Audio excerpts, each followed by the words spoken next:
On Wednesday, Africa suffered a serious setback in its democratic gains as the aspirations of the people of Niger for constitutional democracy were subverted by an unconstitutional change of government that deposed Mohamed Bazoum, a democratically elected president. The Republic of Kenya joins the rest of the world to condemn in the strongest terms this unconstitutional act that subverts democracy through a coup d'etat and calls for the immediate release of President Mohamed Bazoum, who is reportedly seized by members of the Presidential Guard.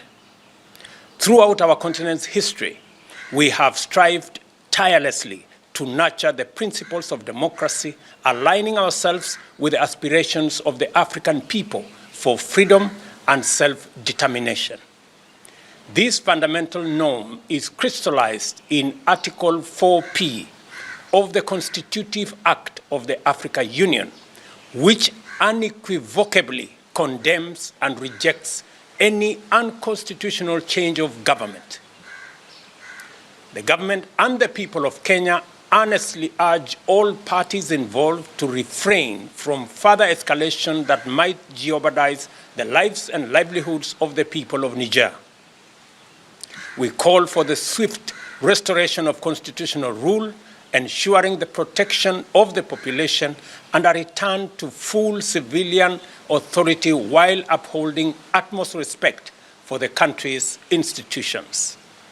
In this moment of strife, we implore all parties to engage in constructive discourse to restore peace in this fraternal nation, which has steadfastly stood as a bulwark against terrorism and its agents in the Sahel region. The resurgence of military coups and attempts to subvert the will of the people on our beloved continent demands a united and global response to hold those responsible accountable for their actions. Let us stand together as one to reaffirm our commitment to democracy, liberty, and the progress we have achieved. We must remain vigilant, guarding against any slide back into dark days that threaten the hard-fought gains in democracy. Kenya is willing to assist in resolving the conflict under the auspices of the African Union, should it be deemed appropriate. Africa shall continue to shine as a beacon of hope and progress, and we shall never waver in our pursuit of a brighter future for all. May peace and prosperity prevail across our great continent and beyond. Thank you, and God bless Africa.